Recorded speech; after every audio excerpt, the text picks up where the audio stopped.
Hi guys. Life in the Middle Ages was not exactly built for romance. It was built for surviving the winter, avoiding the plague, and trying not to anger the local lord. Love, in the way people think of it today, and with flowers, poetry, and long walks, was not on the list of priorities. If someone happened to feel something warm and fuzzy for another person, it was usually treated like a minor illness. Nothing serious, but best not discussed at dinner. The idea that two people should marry because they liked each other was about as common as a clean bath. Most people never had one, and those who did kept quiet about it. Marriages were arranged, and that was that. It didn't matter if the bride thought the groom looked like a wet sheep, or if the groom believed the bride could curse crops with a single glance. What mattered was land, money, and family reputation. A good match meant better fields, more cattle, or a stronger alliance with a powerful neighbour. Love, if it showed up at all, was expected to wait quietly in the corner, like an unwanted relative. And if it caused trouble, it was shown the door without a second thought. Children were often promised to each other before they could read or write. A noble family might sign a contract when the future couple were still playing with sticks and pretending they were knights. By the time they grew up, the decision was already made. There was no point in dreaming of someone else. Dreams didn't pay taxes. Dreams couldn't defend a castle during a siege. And if a young person dared to say they were in love with someone outside the agreement, the reaction was rarely kind. Parents would sigh, shake their heads, and remind them that feelings were not currency. You couldn't trade longing for a stable or passion for a village. The church, of course, had its own views on the matter. It didn't hate love exactly, but it certainly didn't trust it. Emotions were seen as unstable, like a cart with a loose wheel. They could tip over at any moment and ruin everything. So love was allowed, but only in the right place, inside a marriage approved by the church and blessed with holy words. Anything else was suspicious. A lingering look could be temptation. A secret meeting in the garden, probably sin. Holding hands for too long. That was practically a crime against order and decency. People were expected to control themselves, especially women. A man might get away with a few foolish glances or a drunken compliment, but a woman showing too much interest in someone was seen as dangerous, like leaving a candle near dry hay. Someone could get burned. Reputation was everything, and once it was damaged, it was nearly impossible to fix. A woman known for being too friendly might never marry at all, or worse, she might be married off quickly to someone no one else wanted, as a way of sweeping the problem under the rug. Even in stories, love was rarely simple. The tales of knights and ladies were full of longing, secret messages, and tragic endings. But these were not guides for real life. They were more like warnings wrapped in pretty words. A knight falling for a married lady might write poems about her eyes, but in real life, he'd be lucky to keep his head. Courts were full of rules, and breaking them for love was not seen as brave. It was seen as stupid, like bringing a spoon to a sword fight. And yet, people still felt things. They looked at each other and felt something strange in their chest. They wrote notes they never sent. They stood too close during dances. They remembered the sound of someone's voice, but most of them knew better than to act on it. Acting meant risk meant trouble, and trouble in the Middle Ages usually meant pain, exile, or silence. The idea of choosing your own partner was almost laughable. It was like deciding to grow only purple turnips just because you liked the colour. The world didn't work that way. You grew what the land allowed, what the season supported, what the Lord demanded. And so, love was not a choice. It was a side effect. Something that happened when no one was looking, in quiet moments between chores and prayers. It was not celebrated, it was not encouraged, but it was there, quietly, like moss on a stone, unnoticed, unimportant, but impossible to completely remove. Some people tried to make the best of arranged marriages. They learned to tolerate each other, to work together, to share a bed without hating the face across from them. Others simply gave up on the idea of affection. They focused on duty, on children, on survival, and if they dreamed of something more, they kept it to themselves. Dreams were safer that way. No one could punish you for what they didn't know. It wasn't that people didn't care about love, it was that they knew it was dangerous. Not because of the emotion itself, but because of what came after. Conflicts, broken alliances, ruined families, angry lords, jealous spouses. Love had a way of making people do foolish things, like speaking out of turn, refusing orders, or running away. And in a world where order was fragile and power was everything, foolish things were not forgiven. So love was tucked away, hidden in songs, buried in glances, locked in diaries that were never finished. It was not dead, it was just waiting for a time when people could afford to be soft, when a heart could beat loudly without fear of punishment. That time was still centuries away, but every now and then someone still looked into another's eyes and forgot the rules, just for a moment, long enough to feel something real.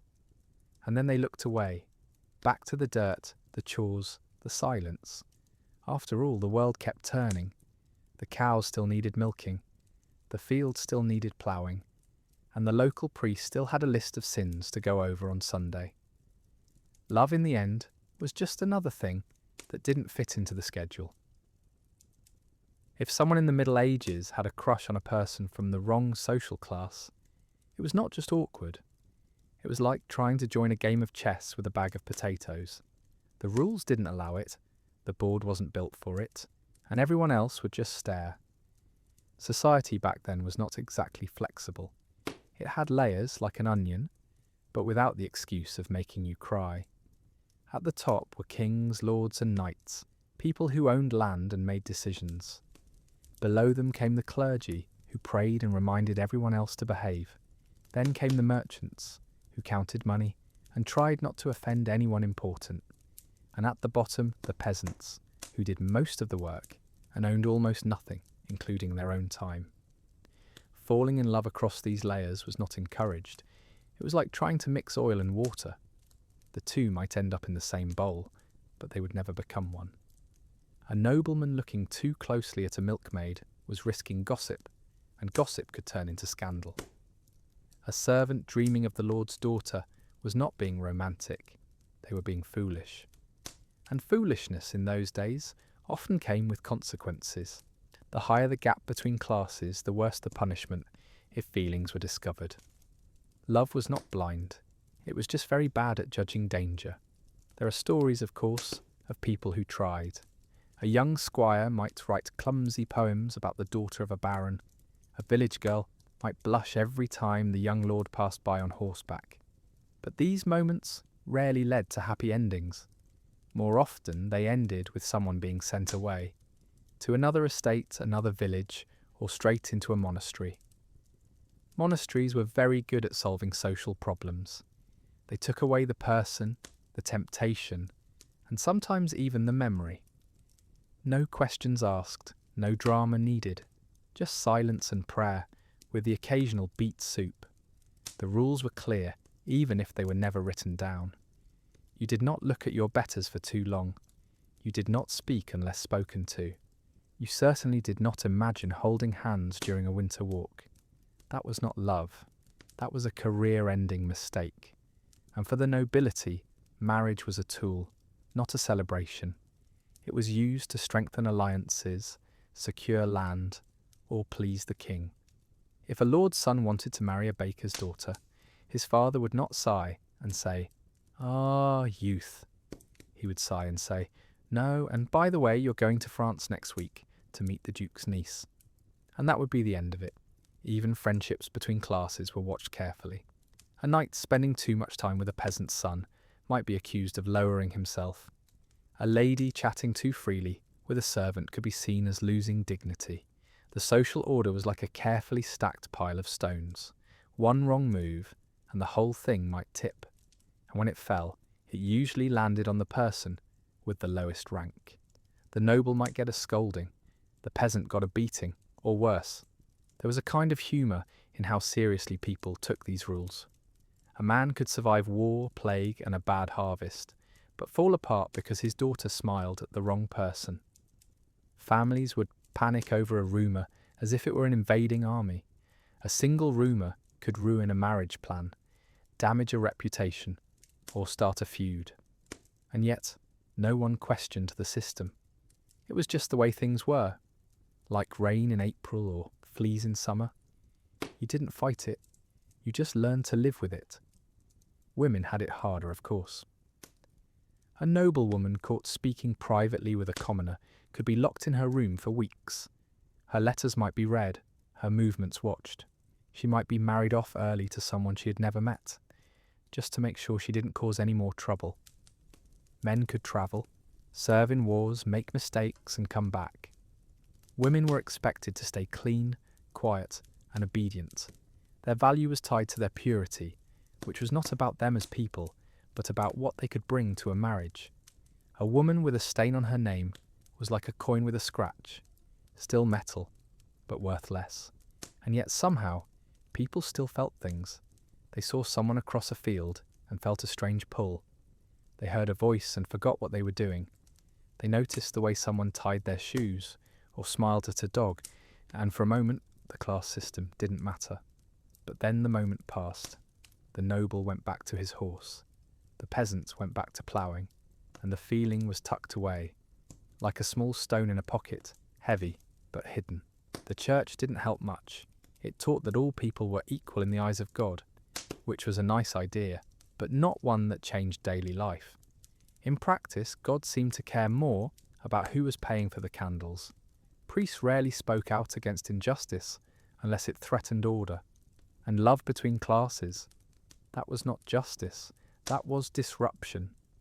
Better to suffer in silence than to risk chaos. There were, of course, exceptions. Some lords married their servants after their wives died. Some merchants became rich and bought their way into the lower nobility.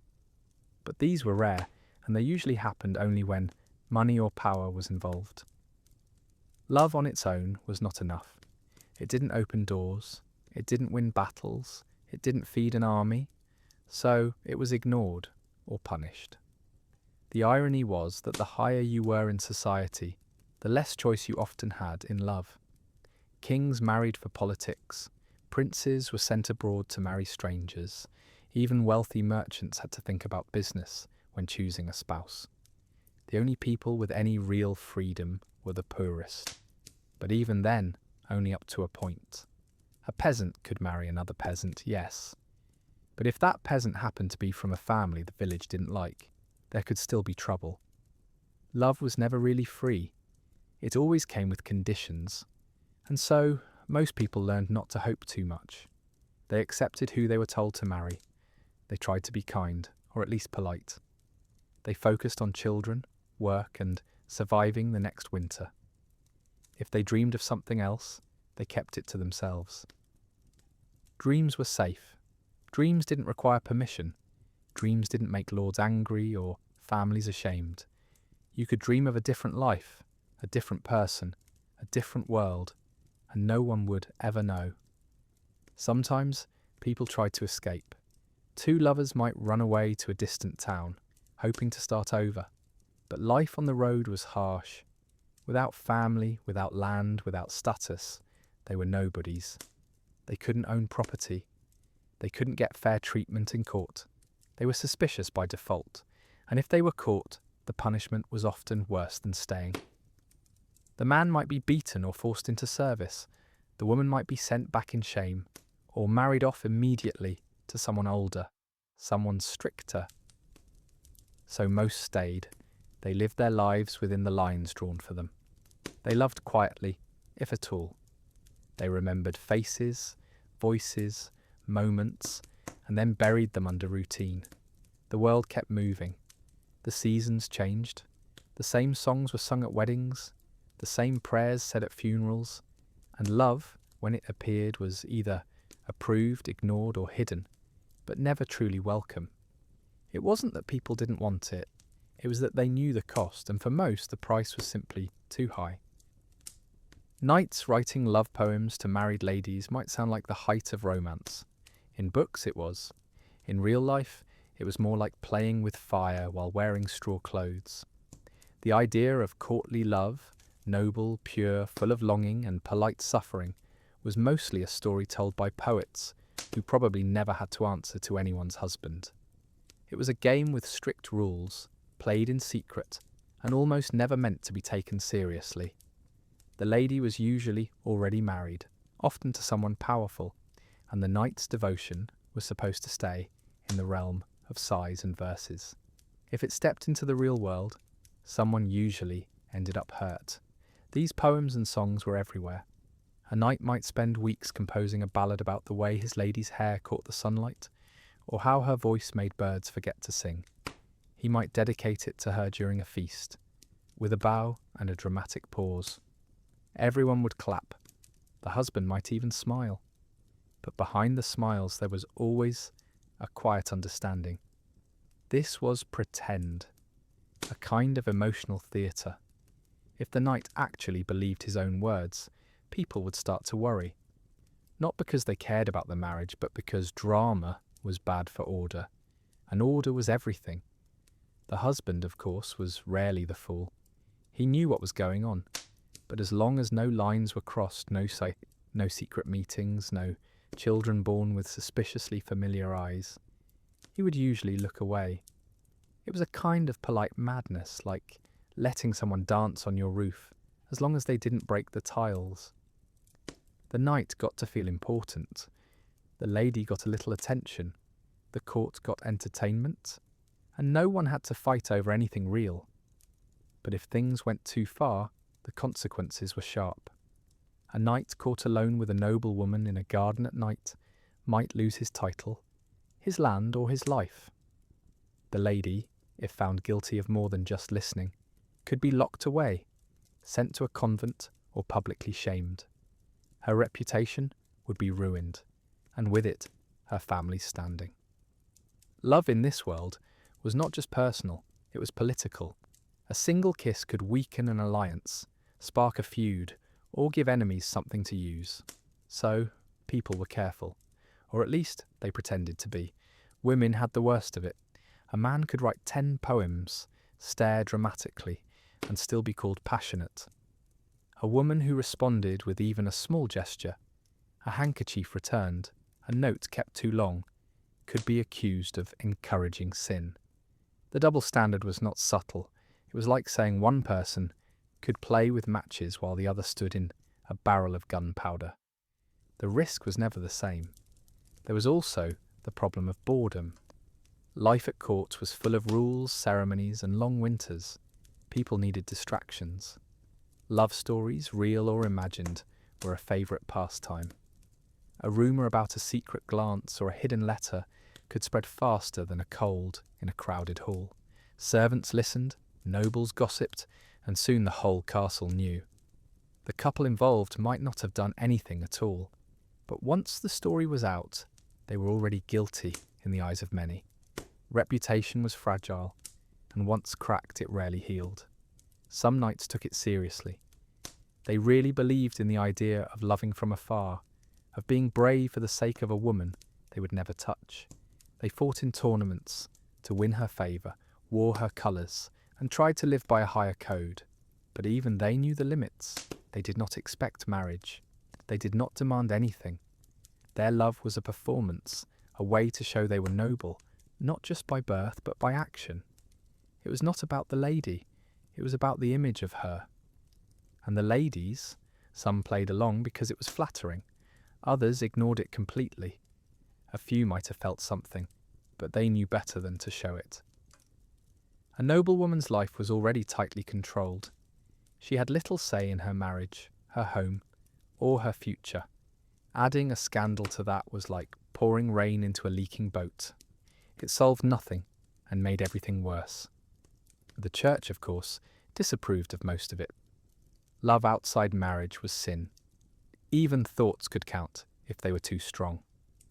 Priests reminded people that earthly passion was temporary, while divine love lasted forever. But since divine love didn't write poems or look good in tournaments, most people kept coming back to the earthly kind. They just made sure to keep it quiet, or at least quiet enough. There was a kind of humour in how everyone pretended not to see what was happening. At feasts, knights would gaze at ladies across the hall. Ladies would glance back just for a second. The music would play, the wine would flow, and everyone would act as if nothing unusual was going on. Meanwhile, the real business, politics, money, war, continued in the background. Love was decoration, a ribbon on a sword. Nice to look at, but not what won battles. And yet, despite the rules, the fear, the punishments, people still felt things. They looked into someone's eyes and forgot the script. They wrote poems they never sent. They remembered the way a hand moved or a laugh sounded. And for a moment, the game felt real. But then the moment passed. The knight returned to his duties, the lady to her husband, and the poem was folded and hidden, like a secret too small to change anything, but too heavy to throw away. It was never about changing the world. It was about surviving it with a little beauty left inside, a quiet rebellion, dressed as obedience, a feeling that refused to be fully silenced, not strong enough to win, but stubborn enough to stay. The church had strong opinions about love, mostly the kind that made people uncomfortable. It wasn't against love itself, at least not in theory, but it had very clear ideas about where and when it should happen. And more importantly, where and when it should not. Love between married people was acceptable, as long as it didn't get too enthusiastic. Love outside marriage was a problem. Love in the heart but not acted upon, still suspicious, love just thought about, could still be a sin, depending on the day and the priest. People were expected to control their feelings, especially the physical kind. Bodies were seen as tricky things, like horses that might bolt if not held tightly. A glance, a touch, a dream. All of these could lead down a dangerous path, and the church was always ready with a list of punishments. Confession was the first step, of course. You told the priest what you had done, or thought, or almost done. Then came the penance, prayers, fasting, walking barefoot to a shrine, or giving money to the poor, preferably the poor connected to the church. Some people took this seriously. Others saw it as a kind of tax. Sin, confess, pay, repeat. It was a system that worked well for everyone, except the truly guilty. And even they usually found a way out. A noble could pay for special prayers or go on a pilgrimage that looked impressive, but wasn't too hard. A peasant might have to stand in the churchyard for hours holding a candle, hoping their sins would melt away like the wax. The rules were the same for all, but the punishments always seemed to weigh heavier on those with less. Sex was the main concern, of course, not because the church enjoyed talking about it, quite the opposite, but because it was seen as powerful, unpredictable, and hard to control. A single night of passion could lead to a child, a scandal, or the end of a political marriage. So it was regulated like a dangerous animal, kept in a cage, fed only when necessary, and never allowed to run free.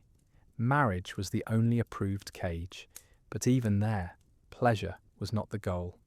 The goal was children, order, and avoiding sin. Enjoying it too much was frowned upon. A husband who loved his wife too much might be seen as weak. A wife who seemed too eager could be suspected of unnatural desires. The ideal was balance, enough to produce heirs, not enough to lose control. It was like cooking porridge, necessary, but best kept simple and plain. Confession was where most of the real talk happened. Behind the screen, people admitted things they would never say out loud. They confessed to thoughts, glances, dreams, moments of weakness. The priest listened, sometimes with sympathy, sometimes with a sigh, and assigned a suitable punishment. The system was private, which helped, but it also meant that guilt was carried alone.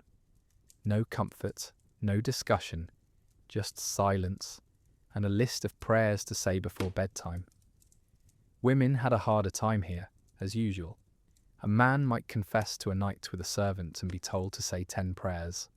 A woman confessing the same thing could be given weeks of fasting, public penance, or even a warning about her soul. The message was clear. Men were expected to slip now and then. Women were expected to stay perfect, like a white dress in a muddy field. One stain, and the whole thing was ruined. There was also the problem of thoughts. The church believed that wanting to sin was almost as bad as doing it. A fantasy about someone else, even if never acted on, could still count. This made life difficult for anyone with a working imagination. You could not control who made your heart beat faster, but you were supposed to control what you did with that feeling. And if you failed, even in your head, you were still responsible. Some priests were kind, others used their power to make people nervous. A well-placed word could ruin a reputation. A rumour that someone was called in for a long confession might be enough to start gossip. And once gossip started, it was hard to stop. The church was supposed to offer mercy, but sometimes it felt more like a court that never closed. There was a kind of dark humour in how seriously people took sin. A man could kill in battle and be praised as a hero. But if he looked too long at a woman outside marriage, he might be told to pray for forgiveness for a month. Lust was treated like a national threat, while violence was just part of life. The priorities were clear, even if they made little sense. Still, the rules were followed mostly. People learned to hide their feelings, to look down, to avoid certain places and certain people. They married who they were told to marry. They stayed with them for better or worse. And if they dreamed of someone else, they kept it to themselves. Dreams were safe. As long as no one knew, they weren't real. And if they weren't real, they couldn't be punished. The church didn't invent all of this, of course. It worked with the world it had. A world where order mattered more than happiness, where reputation was everything, and where control over land, people, and bodies was the goal. Love, especially the kind that burned too bright, was not useful. It caused trouble. It made people act strangely. It weakened duty. So, it was managed, limited, watched. And yet, despite the fear, the guilt, the endless rules, people still felt things. They looked at someone and forgot to breathe. They remembered a voice, a smile, a hand. And in that moment, the church, the rules, the punishments, none of it mattered. The heart did not care about doctrine. It did not read the Bible. It just beat stubbornly against the silence. So people carried their secrets. They said their prayers. They lived their lives. And somewhere inside, beneath the guilt and the fear, a small part of them refused to stop feeling. Not because it was safe, but because it was human. Women in the Middle Ages didn't get a fair deal when it came to love. Their lives were shaped by rules that seemed to change the moment a man made a decision. A woman's worth was often measured by two things: her family's status and her purity. If she had both, she might be married well. If she lost one, especially the second, her future could collapse like a poorly built shed in a storm. Men could make mistakes, learn from them, and move on. Women were expected to be perfect from the start. Any slip, real or imagined, could follow them for life. Love outside marriage was dangerous for anyone, but for women, it was like walking through a field full of hidden traps. A single rumour could ruin everything. A kind word to the wrong person, a meeting that looked too private, even a dream mentioned in confession. All of it could be twisted into proof of wrongdoing. And once a woman was seen as loose, there was little she could do to fix it. Apologies didn't help. Truth didn't matter. Reputation was fragile, and once broken, it rarely healed. If a woman became pregnant outside marriage, her situation turned grim fast. She might be disowned by her family, thrown out of her home, or forced into a quick marriage with someone no one else wanted. The man involved, if he was of higher status, might not face any consequences at all. He could deny everything, blame her, or simply disappear. She was left holding the result, both literally and socially. The child might be seen as cursed, unwanted, or a burden. and the mother, she became a warning. A story told to other girls. This is what happens when you forget your place. Marriage was supposed to protect women, but often it just moved the danger from one place to another. A forced or unhappy marriage could be its own kind of prison. A husband could be cruel, jealous, or indifferent. He had legal control over her, her property, and even her body. Divorce was nearly impossible. Leaving meant losing everything: children, home, safety. So most stayed no matter how bad it got. Love in that case wasn't the problem.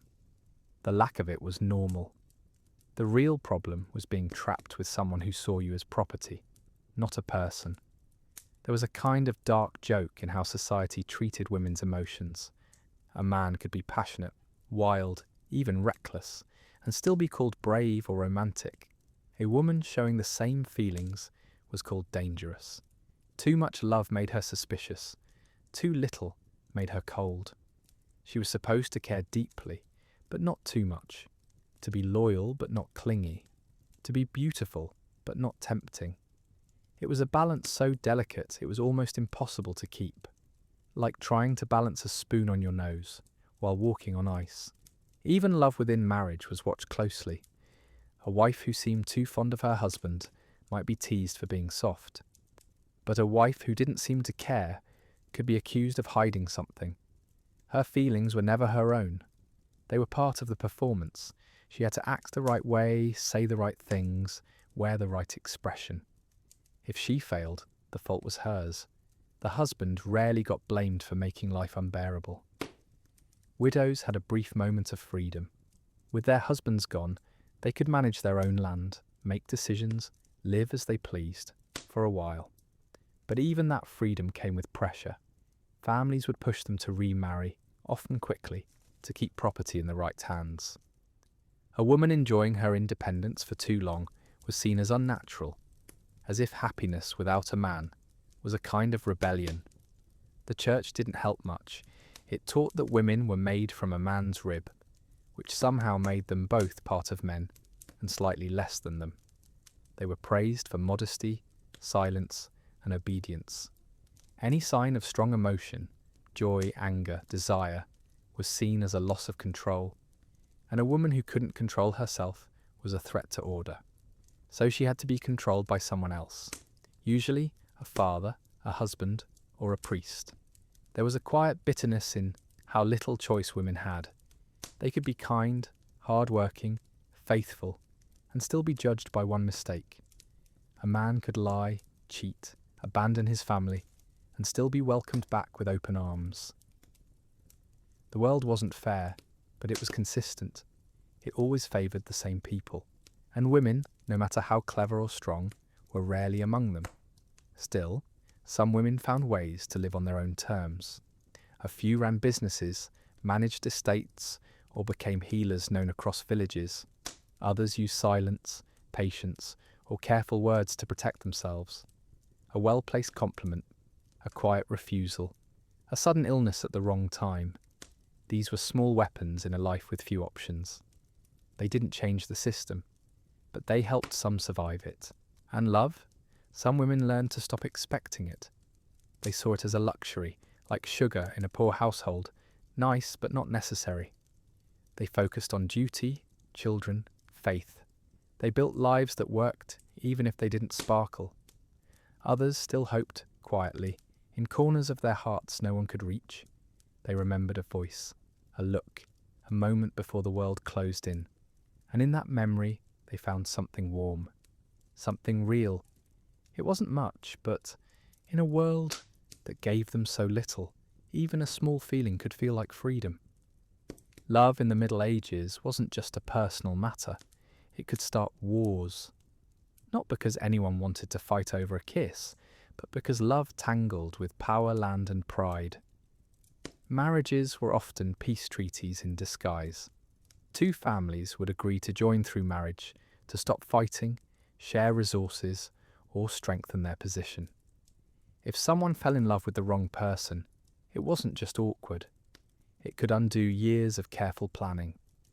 A single romance could break an alliance, insult a lord, or give enemies a reason to strike. Imagine a lord's daughter promised to the son of a rival family.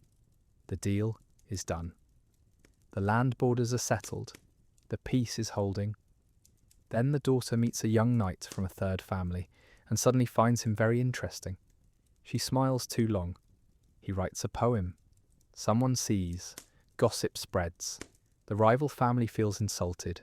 They think the engagement is being ignored. Tensions rise. The wedding is delayed. And before anyone knows it, both sides are gathering soldiers. Not for love, but because no one wants to look weak. Politics ran on predictability. Love, by its nature, was unpredictable. It didn't care about treaties or borders. It didn't understand the importance of not upsetting the neighbour who controls the only bridge. So, when love showed up where it wasn't invited, it was treated like a storm in the harvest season. Dangerous, messy, and best avoided. People didn't fall in love for fun. They did it at their own risk and often at the risk of others. There are stories, not many but enough, of real conflicts sparked by love. A nobleman who took another man's wife, even if she went willingly, wasn't just breaking hearts, he was breaking loyalty. That kind of act could lead to bloodshed. Not because of jealousy, but because it showed disrespect to an alliance. In a world where trust was rare and power was everything, disrespect was a challenge. And challenges were answered with swords, not apologies. Even kings weren't safe from this. A royal romance could shake the entire kingdom. If a prince fell for a commoner, the court would panic. Not because they hated love, but because they feared change. A commoner in the royal circle could upset the balance. Other nobles might feel threatened.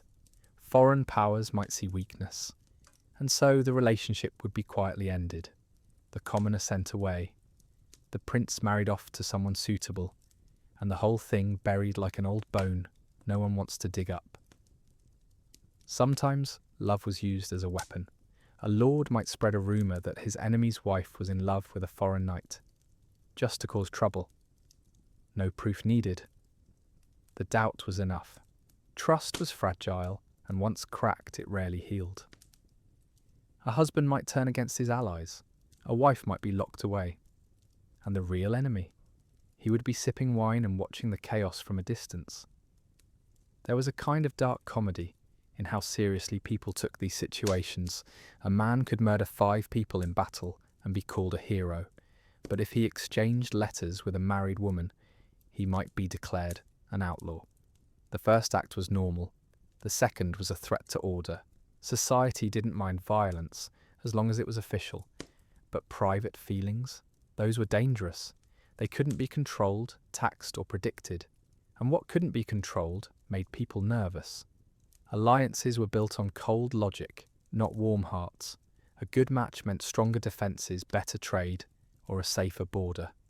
Love had no place in that calculation. It was like trying to use a spoon to build a wall. The tool was wrong for the job. So, when love did interfere, it was seen as sabotage. Not romantic, not sweet, but damaging. Like a rat chewing through the ropes of a ship. Some rulers tried to control even the love lives of their subjects. A king might forbid marriages between certain families, or ban nobles from courting women from rival regions. These rules weren't about happiness, they were about stability. The fewer surprises, the better. And love, again, was full of surprises. There was also the problem of inheritance. If a noble fell in love with someone from a different line, it could confuse who would get the land, the title, the money. A child born from such a union might have a claim, and claims led to disputes. Disputes led to conflict. Conflict led to war. So love wasn't just a private risk, it was a public one. A single heart could, in theory, bring down a kingdom. Not because it was strong, but because it was careless. People knew this. They saw the stories, heard the warnings, watched what happened to those who ignored the rules. And most of them learned to keep their feelings quiet. To look away. To marry the right person. Say the right words. Live the right life. Not because they wanted to, but because the cost of not doing so was too high. And yet, some still tried. They wrote letters in secret. They met in gardens after dark. They dreamed of running away, but even their dreams were dangerous. Because in a world where peace depended on who married whom, love wasn't just risky, it was political. It wasn't just about two people. It was about families, land, power, and the fragile balance that held everything together. So love was not just discouraged, it was watched, it was suspected, it was silenced. Not because it was weak, but because it was too strong for the world it lived in. Life in the village was simpler than at court, but not easier when it came to love. Peasants didn't have titles or grand alliances to worry about, but they still lived under rules. The village was a small world, where everyone knew everyone, and secrets rarely stayed secret for long. A glance held too long, a hand brushed during harvest, a note passed behind the barn. All of it could start a rumour. And in a place where reputation meant work, marriage, and survival, a rumour could be dangerous. Marriages among peasants were usually arranged by families, not kings, but the reasons were similar. Land, work, and stability. A farmer needed someone to help with the animals, the crops, the house. A woman needed someone to protect her and share the burden. Love was not the point. It was a bonus, like finding an extra egg in the nest. If two people liked each other, that was fine. But if they didn't, life went on. They still had to work, eat, and survive the winter. Still, people felt things. A young man might notice the way a girl tied her hair or laughed at a bad joke. A girl might like how a man worked quietly, without boasting. These small feelings could grow, even in a world that didn't encourage them, but acting on them was risky.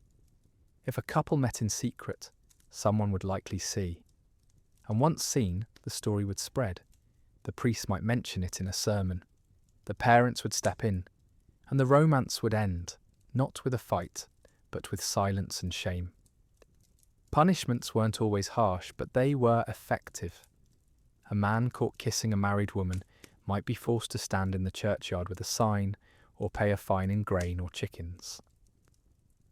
A woman who was seen too often with a man, not her husband, might be called names, avoided at market, or scolded publicly.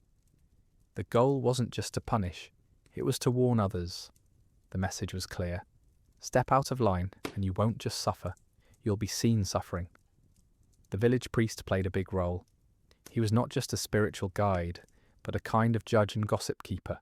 He heard confessions, gave advice, and reminded people of their duties. If someone was causing trouble, he might speak to them quietly, or not so quietly. A word from the priest could change how people acted, not because they always believed in God, but because they believed in not being shamed. Children born outside marriage were a problem, not because the village hated them. Many grew up just fine, but because they were a sign that rules had been broken. The mother might be teased, the father might be pressured to marry her, and the family might carry the mark for years.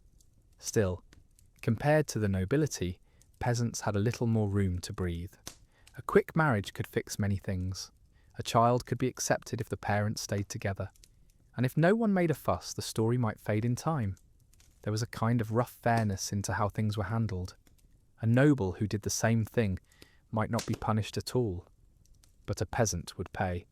Still, the punishment fit the world. In a place where everyone depended on each other, trust and order mattered. If people started ignoring the rules, who would help at harvest? Who would lend tools? Who would stand by you in a dispute? Love was personal, but its effects were not. It could weaken the whole village if it caused division. Some couples tried to escape. They'd pack a few things and leave at night, hoping to start over in another village. But life on the road was hard. Without family, without land, without a name, they were nobodies. They couldn't prove who they were. They couldn't claim rights. They were treated with suspicion, like stray dogs. And if they were caught, the return was worse than staying. The man might be beaten. The woman might be married off immediately to someone older, someone stricter, as a lesson. Still, there was more freedom in small things. A man could walk a woman home after church. They could sit together at a feast. They could dance as long as it wasn't too close. These small moments were allowed, even encouraged, as long as they led to a proper marriage. The village didn't hate love, it just wanted it in the right place, at the right time, with the right person. There was also humour in how seriously people took courtship. A man bringing a basket of apples to a woman's door wasn't declaring passion, he was applying for a job, and everyone knew it. The parents would inspect the apples, the man's boots, his teeth. Was he strong, reliable, free of disease? Love was in the background, like music at a fair, nice but not the main event. And yet, despite the rules, the gossip, the fear, people still found ways to connect. A shared look during mass, a hand brushing while passing bread, a quiet word in the stable. These tiny moments meant something. They couldn't change the world, but they made it softer. They reminded people that behind the duties, the work, the silence, there was still a heart that could beat for someone else. The village didn't reward love, but it couldn't fully stop it either. It was too small for complete control, too human for perfect order. So, love stayed, quiet, hidden, but present. Like roots under the soil, growing where no one could see. Love in the Middle Ages often found a safe place where it wasn't supposed to, in poetry. While real romance could get people killed, imprisoned or shamed, writing about it was not only allowed, it was celebrated. Poets, minstrels and wandering singers filled the courts and villages with songs of impossible love, tragic longing and noble suffering. These stories didn't change the world, but they gave people something to dream about while churning butter or mending boots. The idea was simple. If you couldn't live love, you could at least sing about it. And sing people did. Knights wrote verses about ladies they had never spoken to. Troubadours travelled from town to town, telling tales of secret meetings, stolen glances and hearts broken by duty. The more dramatic, the better. A love that could never be was the most beautiful kind. It didn't cause problems. It didn't break marriages. It didn't start wars. It just existed, in words, in music, in the quiet space between reality and fantasy. This was not hypocrisy. It was survival. People needed beauty, even if it was fake. They needed hope, even if it was about someone else's life. A servant listening to a ballad about a forbidden romance wasn't planning to rebel. She was just letting her mind wander for a moment. A knight singing about eternal devotion wasn't lying. He was playing a role. Like an actor in a play, no one wanted to end. The church didn't mind this much. As long as the love stayed in the song, it wasn't dangerous. A poem about a married woman could be called art. The same action in real life would be called sin.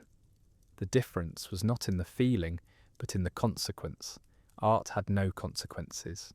It didn't produce children, ruin alliances, or make husbands jealous. It just floated in the air, like smoke, noticeable, but harmless. There was a kind of irony in how freely people could talk about love in poems while being punished for feeling it in real life. A man could write 100 verses about kissing a noblewoman and be praised as talented. But if he actually tried it, he might lose his tongue, literally or figuratively. The world loved the idea of love as long as it stayed an idea. Once it became real, it became a threat. Still, these stories had power. They shaped how people thought about love. They made it seem noble, painful, and worth suffering for. They taught that true love was rare, pure, and usually ended in tragedy. This wasn't helpful for arranged marriages, but it gave people a kind of emotional language. If you couldn't say, "I love you," you could sigh at the moon and hope someone noticed. Women especially found comfort in these tales.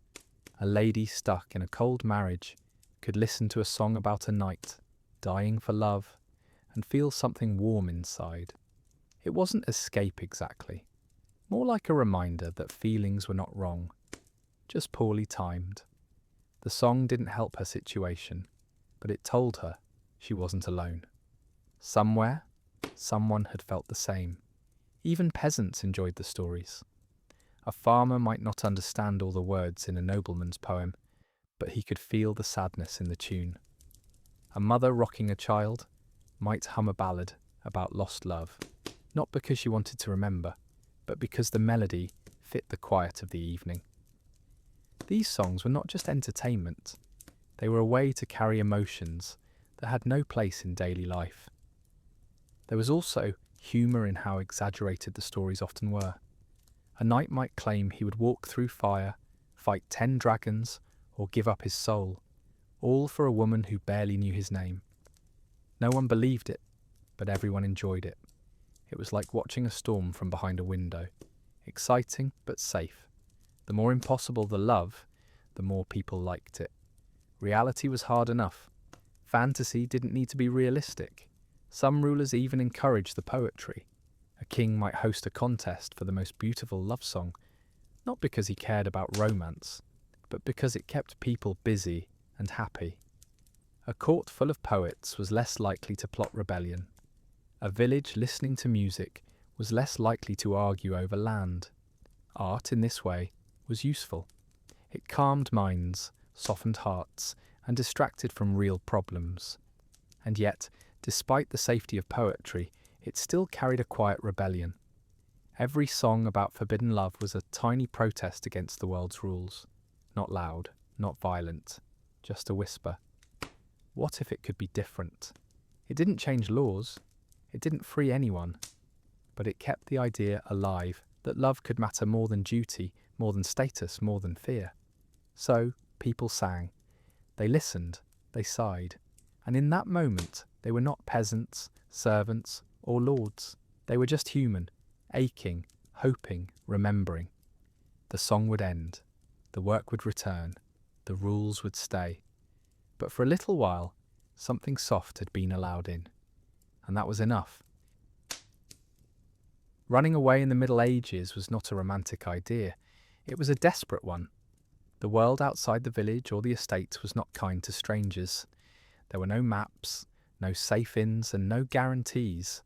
A couple fleeing love might dream of a quiet life in a new place, but the reality was usually hunger, cold, and fear. Roads were dangerous. Forests were full of thieves. Towns asked for proof of status, and without it, you were nobody. Most runaways didn't get far. A pair might leave at night, carrying only bread and a cloak. By morning, someone would notice they were gone. If they were important, a search might begin. If not, the village would just shrug and carry on. But even unnoticed, life on the road was hard. Without family, there was no help in sickness. Without land, there was no food. Without a name, there was no trust. Some couples tried to pass as married. They would arrive in a new village and say they came from far away. No one could prove otherwise, but small mistakes gave them away. An accent, a wrong name, a lack of knowledge about local customs. Suspicion was easy to earn. Strangers were always watched, and if the truth came out, the punishment could be harsh. The man might be whipped or forced into service. The woman might be returned to her family or married off immediately to someone else. As a lesson, there was a kind of irony in how freedom felt like punishment. To escape one prison, they entered another. The prison of being unwanted. A runaway was not free. He was hunted, poor and tired. A runaway woman was seen as damaged, disobedient, and dangerous. Her value dropped like a stone in water. And even if they found a place to stay, they lived in fear. Not just of being caught, but of being discovered as liars, outcasts, or sinners. Some did survive. A few couples found remote villages where no one asked too many questions. They worked hard, kept quiet, and never mentioned their past. They built lives from nothing, with no celebrations, no grand love stories, just survival. And in that silence, they sometimes found something real. Not the passion of poems, but the quiet warmth of two people who chose each other and stayed. But these cases were rare. Most runaways were caught or gave up. The world was too small, too watchful, too unforgiving. Love was not a strong enough reason to break the rules. It didn't feed you, shelter you, or protect you. It just made you weak at the wrong time. There was also the problem of money. A noble couple might have coins to last a few weeks. A peasant couple had nothing. They couldn't buy food, pay for shelter, or bribe a guard. They depended on charity, which was limited and often came with conditions. A meal might require work. A bed might mean cleaning stables or hearing a long sermon. And if winter came, charity dried up. The cold didn't care about love. Families rarely helped. A father who had arranged a marriage would not let his daughter run off with a servant. A mother would not support her son, leaving for a woman of lower status. The family name, the land, the future, all of it was more important than personal happiness. So runaways were on their own. No support, no advice, no safety net. And yet, some still tried. They believed that love was worth the risk, that a life together, even a hard one, was better than a safe life apart. They held hands in the dark and whispered promises they couldn't keep. They walked for days with sore feet and empty stomachs. They slept under trees, shivering, hoping the next town would be kinder. Most failed. But the fact that they tried said something. It said that even in a world built on duty, fear and control, the heart still beat its own way. It didn't care about borders, laws or reputation. It just wanted to be near someone. And sometimes that want was stronger than sense, stronger than safety, stronger than silence. So the runaways became legends. Not in books, but in quiet stories told by firelight. A man and a woman who disappeared. A note found on a windowsill. A rumour of a cottage in the woods.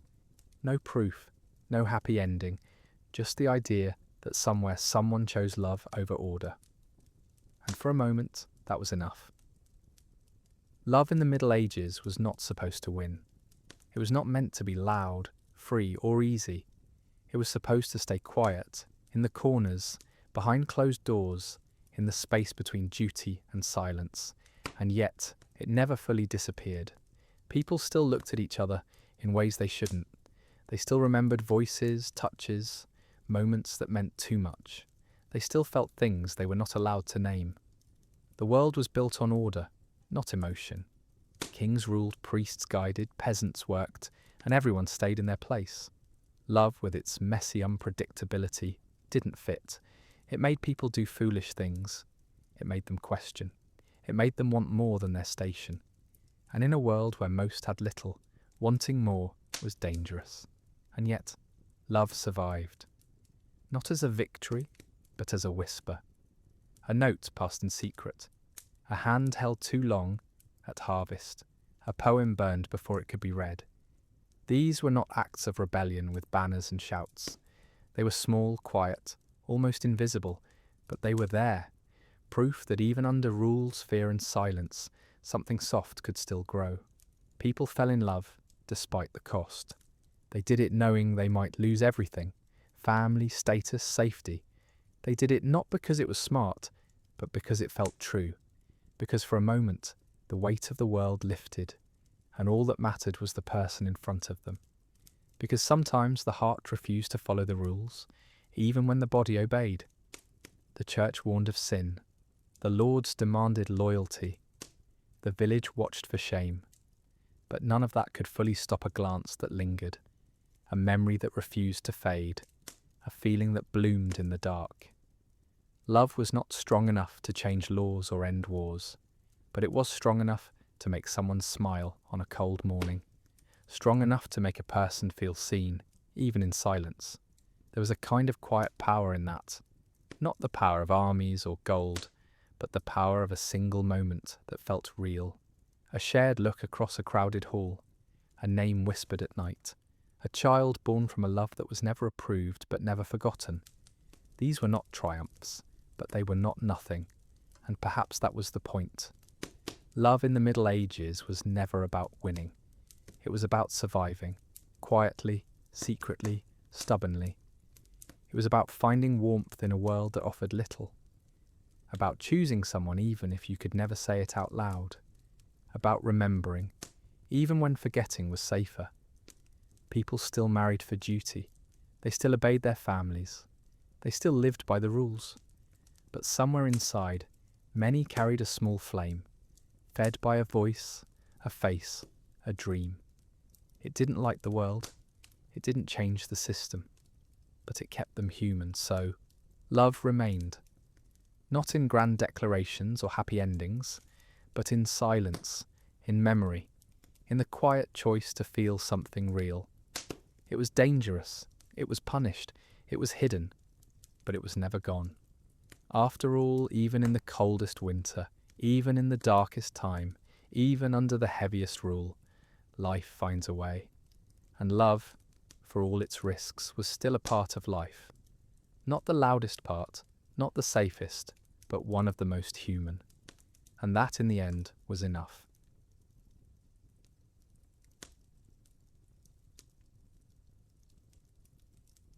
She was born in the 1910s when the world still believed that a girl's future could be neatly folded and stored in a drawer marked suitable. Her parents lived in a small house near the coast, where the sea didn't roar so much as sigh, long, slow breaths against the shingle.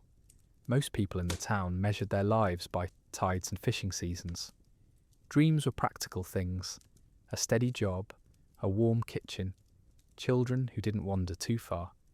But from the beginning, she wasn't interested in staying close. When she was 5, she found a smooth black stone on the beach and asked her father what it was. He said, "Just a bit of rock, love. Toss it back." She didn't. She kept it in her pocket for weeks, then added another and another, until her coat was heavy with them. She lined them up on the windowsill, sorted by colour, shape, weight. Her mother called it a phase. The neighbours said she was odd. One old woman told her, "You'll never catch a husband with a pocket full of gravel." She looked at the woman, then at her stones, and decided that catching husbands was less interesting than knowing where rocks came from. At school, she liked maps, not the ones showing cities and roads, but the ones with squiggly lines and numbers, contour lines, though she didn't know the word yet. She would stare at them for hours, imagining hills rising and falling beneath her feet. The teacher once caught her redrawing a map of Europe during arithmetic. "Why are you wasting time on that?" the teacher asked. "It's already been made," she said. "I wanted to see if I could do it better." The teacher wasn't amused. She was sent to the corner with a dictionary and told to look up obedience. She looked up geography instead. Her father wasn't a clever man, not in the way books measure cleverness. He worked in a warehouse, came home tired, and rarely spoke much at dinner. But he noticed things. He saw how she looked at the cliffs when they walked by the sea, how she picked up broken shells and turned them over like puzzles. One birthday, he gave her a book, a child's guide to the earth. It was old, the cover peeling, probably bought for a few pence at a market. Inside were pictures of volcanoes, glaciers, and the layers of the planet, like a cake no one could eat. She read it until the pages fell out. The world around her didn't encourage curiosity, especially not in girls. At church, the vicar said women were made to guide, not to lead. At the library, the assistant raised an eyebrow when she asked for books on rocks. "Are you sure you don't want something lighter? A novel, perhaps?" she said. "This is light enough. It doesn't weigh more than a brick."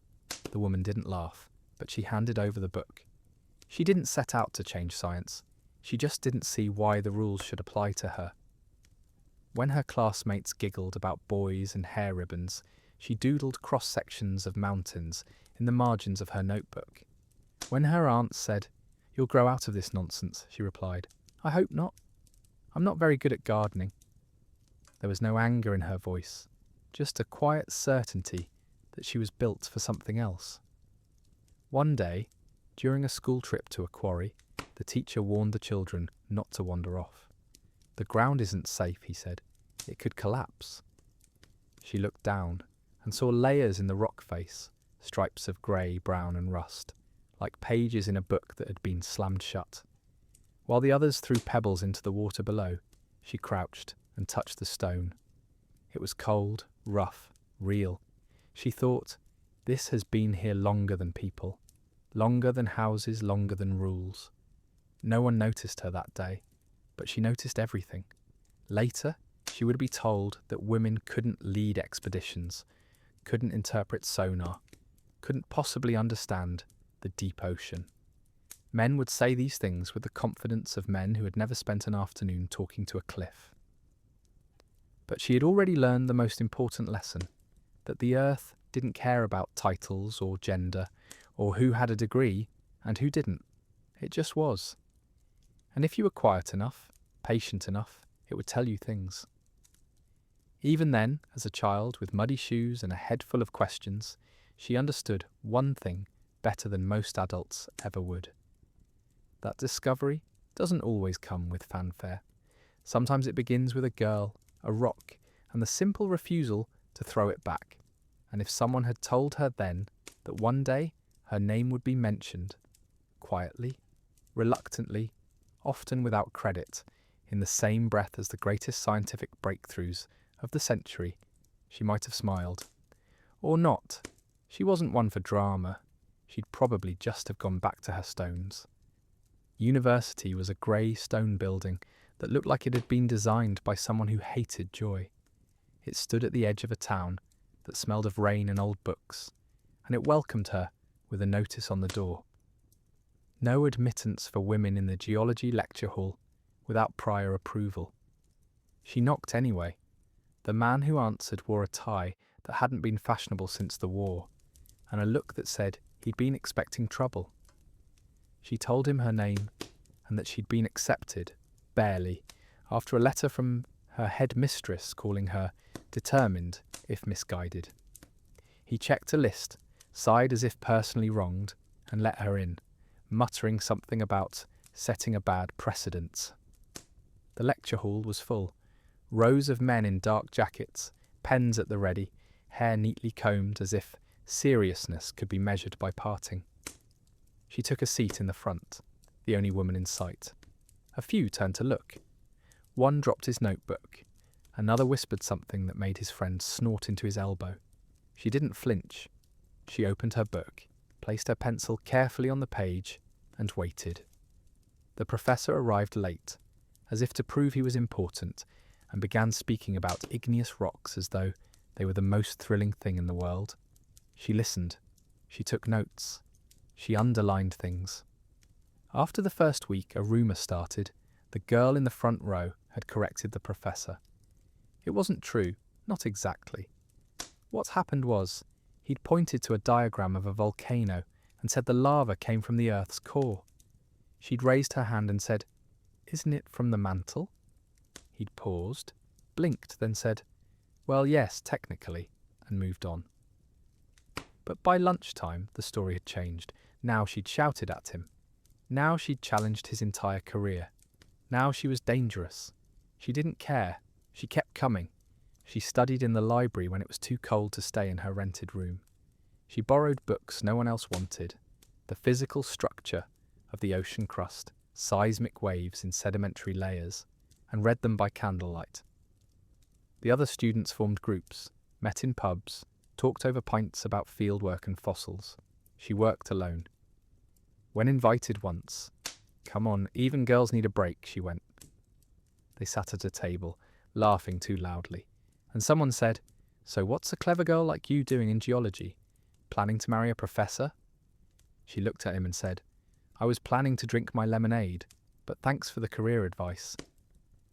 They didn't invite her again. Field trips were worse. The department allowed her to attend, but only if she stayed behind the group. Only if she didn't touch the rocks unless given permission.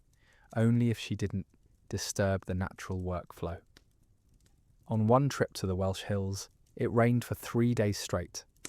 The men huddled under tarps, complaining about their boots. She walked ahead, collecting samples, her coat soaked, her hands numb. When she pointed out a fault line in the rock face, clear as a crack in a window, the group leader said, "Very observant, now go and make tea." She didn't argue. She made the tea. Then she wrote down everything she'd seen, in her own notebook, in her own words. One evening, after a particularly dull lecture on mineral classification, a senior student stopped her in the corridor. He was tall, confident, the kind of man who believed his voice carried authority just by existing. You know, he said, most people think women lack the spatial reasoning for geology. It's not personal. She looked at him. Right. And I suppose men have a natural gift for it, like dogs do for fetching sticks? He frowned. That's not what she cut in. If you're trying to tell me I don't belong, just say it. Saves time. He didn't reply.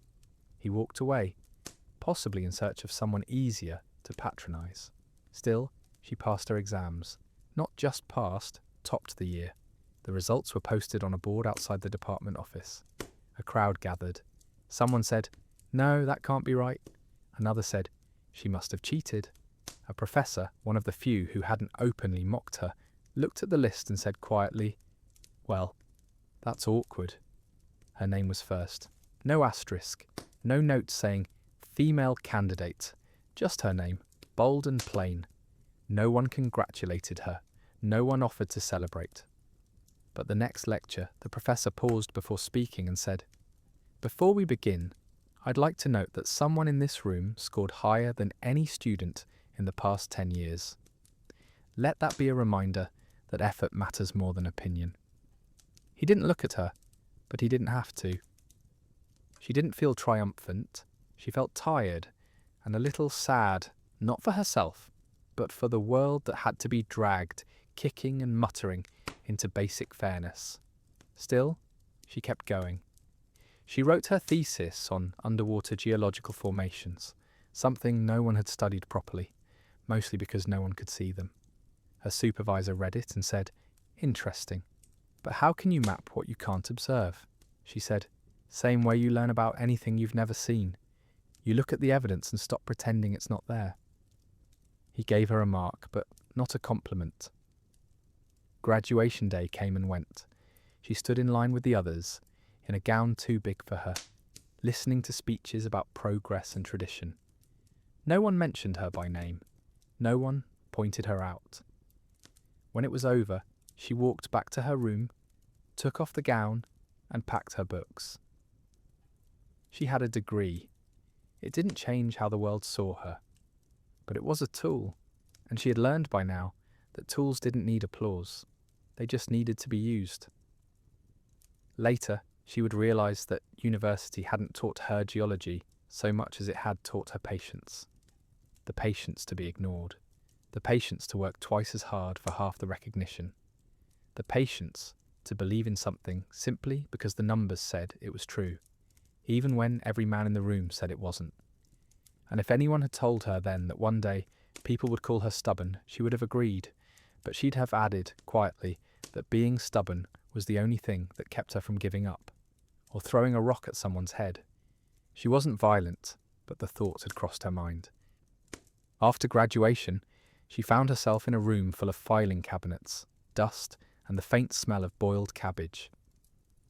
The job was at a small research institute, one of those quiet places that existed mostly to give men with minor academic ambitions a place to nap between meetings. She had applied for fieldwork, for ocean surveys, for anything that involved actual science. Instead, she was hired as a research assistant, which in practice meant she was expected to type other people's notes, make tea, and not speak unless asked. The man who interviewed her, round-faced with a moustache that twitched when he lied, had said, "We value precision here, and discretion." She wasn't sure what he meant by discretion, but she assumed it involved not pointing out his mistakes. Her desk was in a corner, near a window that didn't open, and a radiator that hissed like a disapproving aunt. The other staff, 6 men all older, all with titles like Senior Observer or Assistant Director, barely acknowledged her. When they did, it was to ask where the ink was, or if she'd finished transcribing Dr. Hemsworth's lecture on sediment layers. She had, twice. The first version had a typo on page 7. They made her do it again. She didn't complain. She wasn't there to make friends. She was there to learn. And slowly, quietly, she began to notice things. The Institute had been collecting ocean depth measurements for years, mostly from naval ships that had recorded soundings during wartime patrols. The data was considered routine. useful for navigation, not science. Most of it sat in boxes labelled miscellaneous, hydrography, and forgotten, but she asked to see it. The head of the department, a man who wore waistcoats with too many buttons, looked at her over his glasses and said, "Why? It's just numbers," she said. "So is a phone book. Doesn't mean it's not useful." He blinked as if she'd broken a rule by being clever, but eventually handed over a folder. That night, she stayed late. The building emptied by 5:30. By 6, she was alone. The only light in the room coming from her desk lamp and the glow of a street lamp outside. She spread the data across the table, columns of numbers, each representing a depth taken at a specific point in the Atlantic. To most people, it would have looked like a shopping list written by a drunk. To her, it was a language. She began plotting the points on a grid, marking depths with dots. Deeper spots got lower marks, shallower ones higher. Slowly, a shape began to emerge, not flat, not random, a long, winding ridge running north to south, with a valley down the middle. She frowned. That wasn't supposed to happen. Everyone knew the ocean floor was mostly flat, a vast plain of mud and silence. This looked more like a spine, like the earth had a backbone under the water. She checked the data again, then again.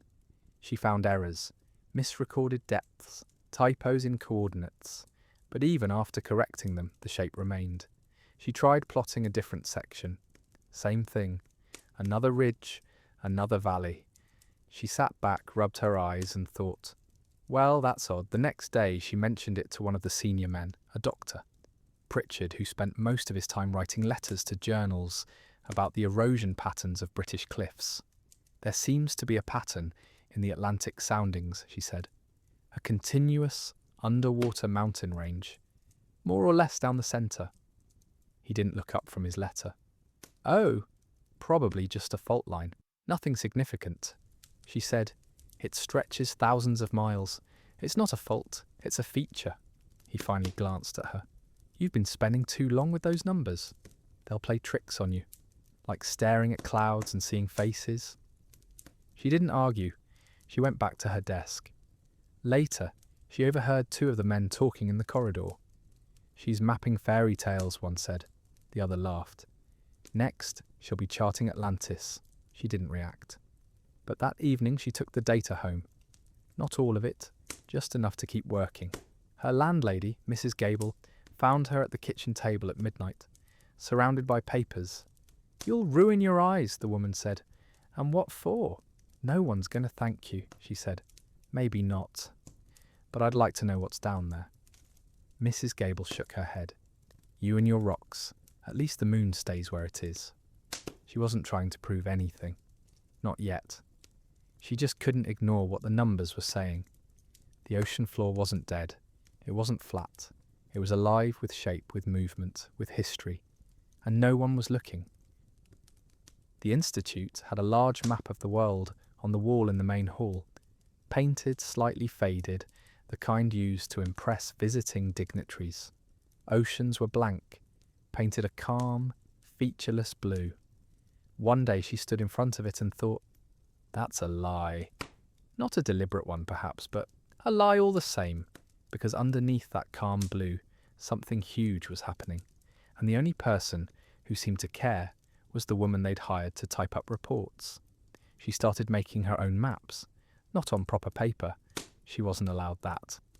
She used old survey sheets, the backs of discarded forms, even wrapping paper from a parcel that arrived for someone else.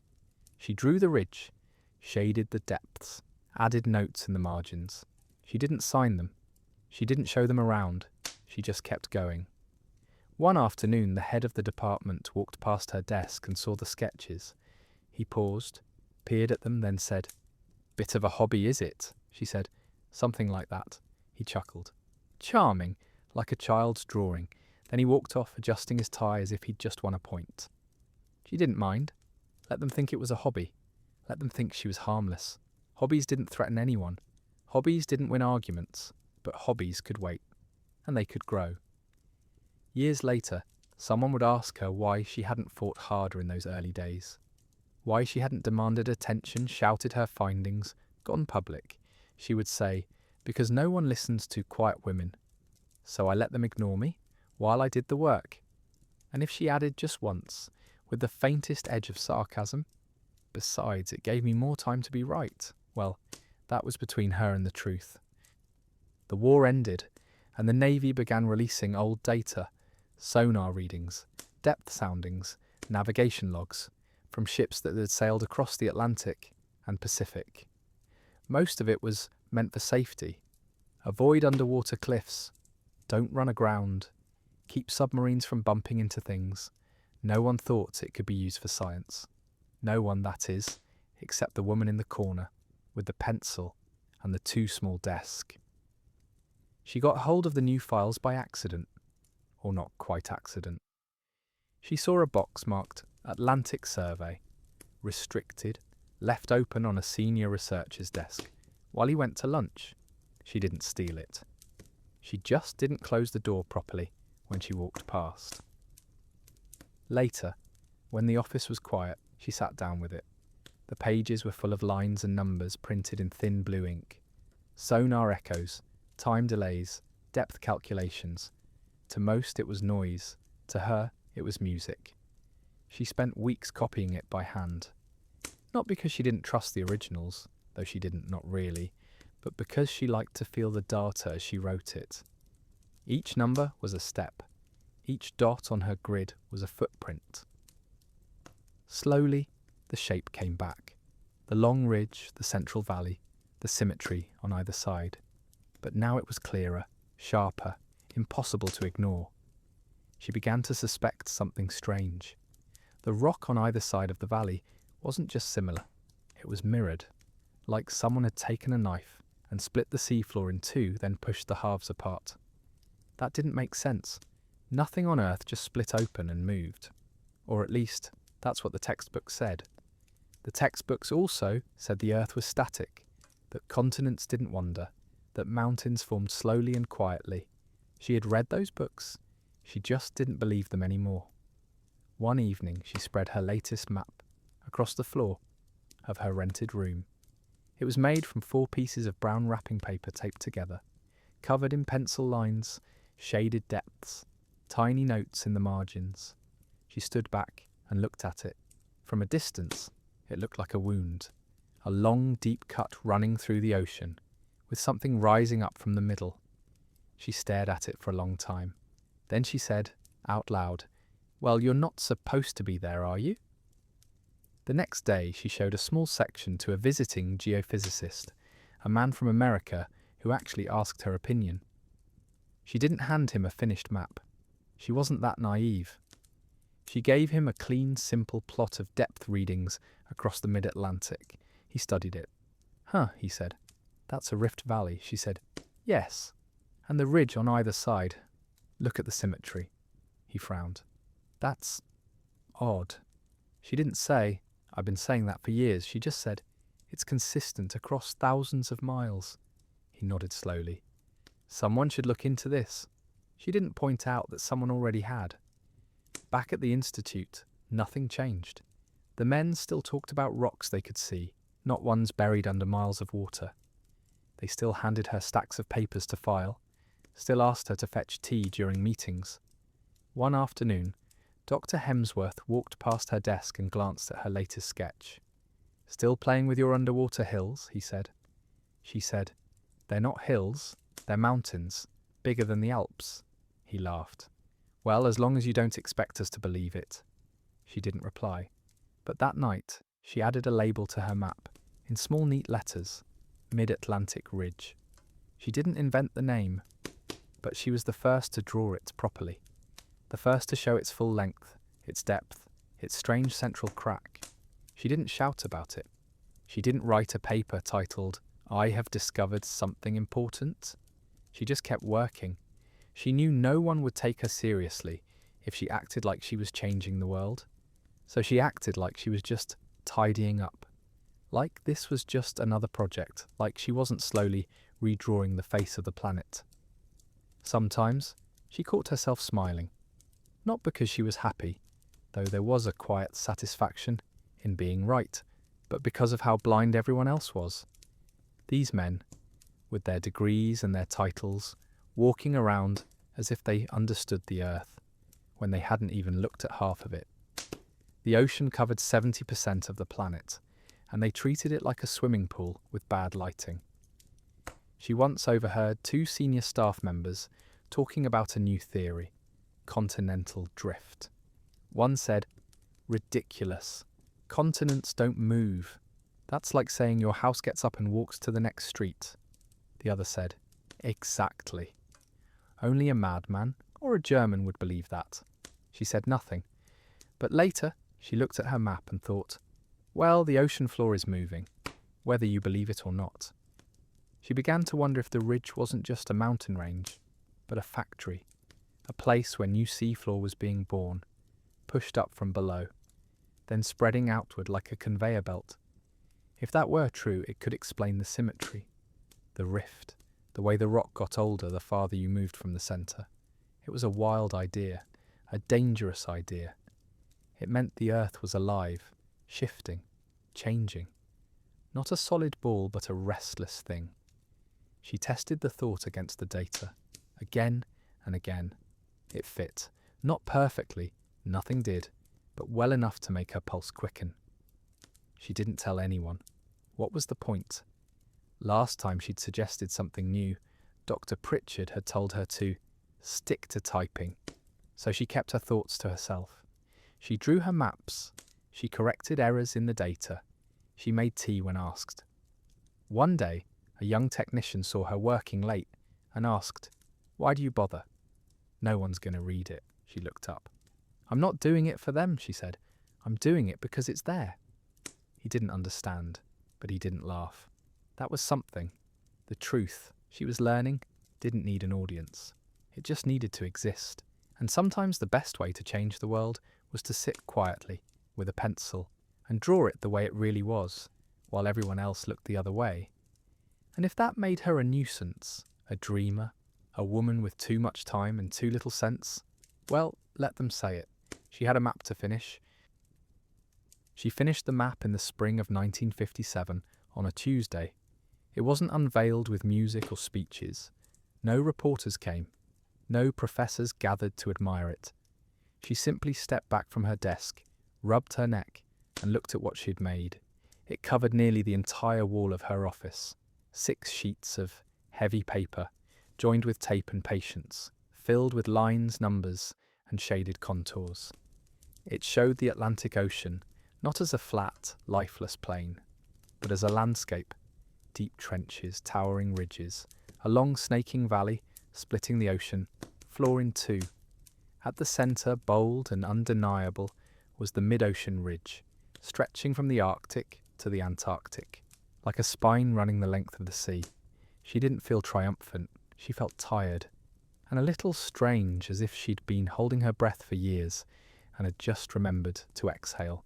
She called it the North Atlantic Floor, a composite map based on available soundings. The title was dull on purpose. She had learned by now that if you wanted men to take you seriously, you had to make your work look boring. Excitement was for boys with new toys. Women had to be careful not to seem too eager, too sure, too certain. So she gave them facts, neat lines, clear labels, no drama, just the earth, drawn as it was. She made 3 copies, one she kept, one she sent to a research library in the States. No note, no request for feedback, just her name and address in the corner. The 3rd she left on the desk of the Institute's director, under a paperweight shaped like a tiny volcano. He saw it the next morning. She watched from her desk as he stopped, frowned, turned to a colleague, and said, "Did we commission this?" The colleague squinted. "Looks like something from the typing pool." She didn't react, but later she heard him tell someone on the phone, "Oh, just a little project from our assistant. Harmless enough." Harmless. That was the word they used when they didn't want to admit they were wrong. A month later, she attended a small conference in London, not as a speaker, but as a support staff member. She wasn't listed in the programme. She wasn't introduced. She sat in the back, took notes, and handed out programmes when asked. One session was on oceanic geology. A well-known professor from Cambridge stood at the front speaking about recent discoveries in the Atlantic. He showed a slide, a simplified version of a ridge with a central valley. He called it a fascinating new feature and said it might hold clues to the Earth's deeper movements. She recognized the shape instantly. It was her map. Not exactly. Details had been smoothed, the scale altered, the precision softened, but the structure, the symmetry, the central rift was unmistakable. And there was no mention of her, no reference, no credit. She didn't stand up. She didn't shout. She just sat there, her hands in her lap, and thought, so this is how it's done. After the talk, a few people clapped. Someone called it groundbreaking. She walked to the tea table, poured herself a cup, and said nothing.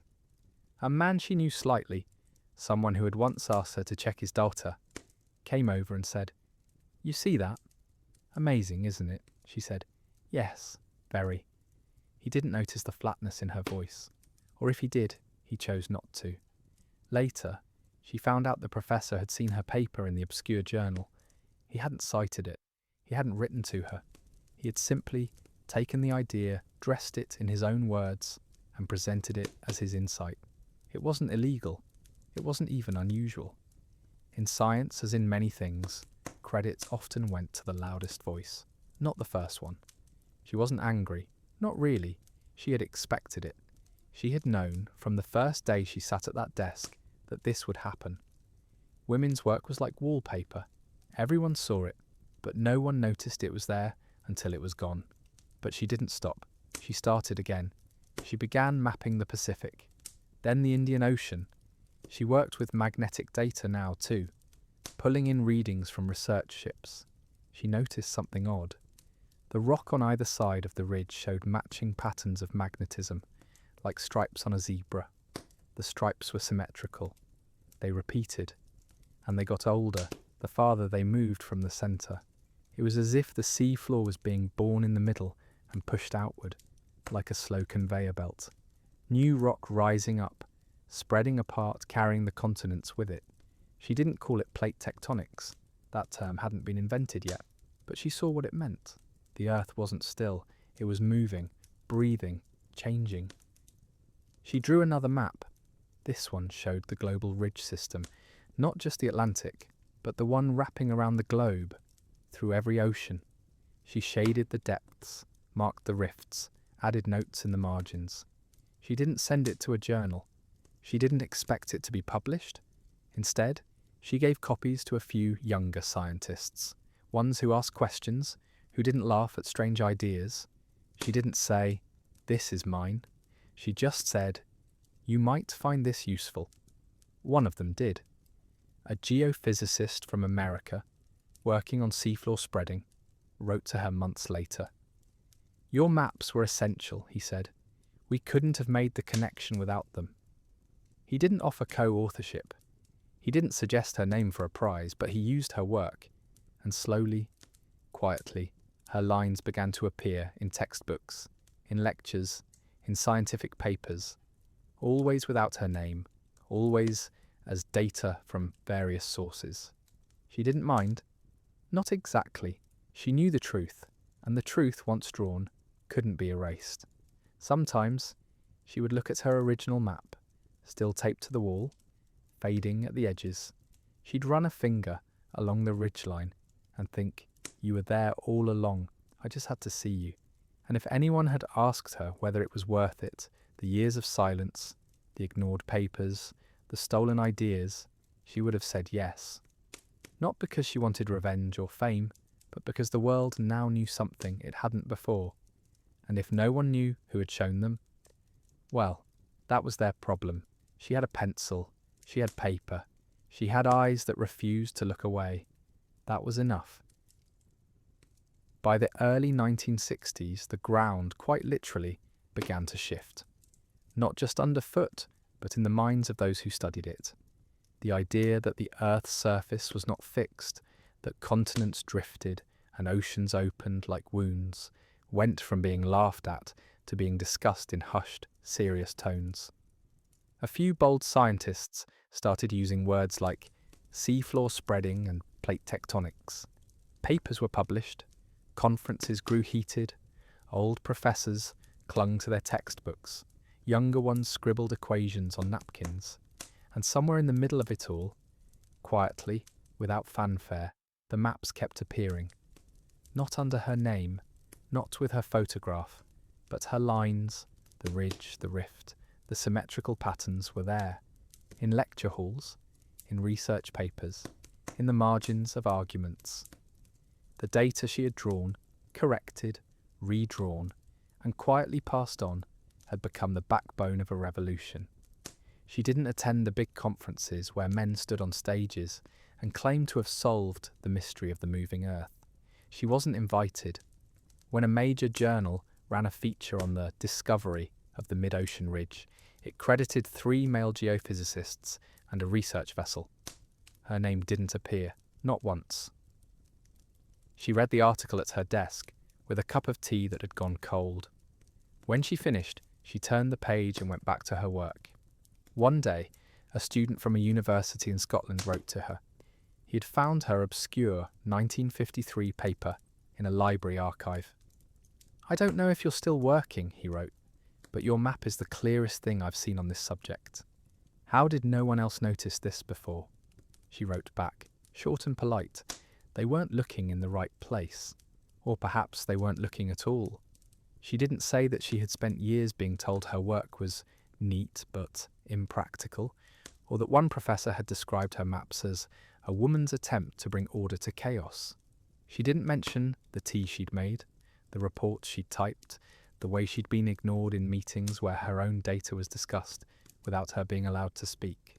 She just answered the question. Slowly, more people began to find her, not through official channels, but through whispers, footnotes, old files.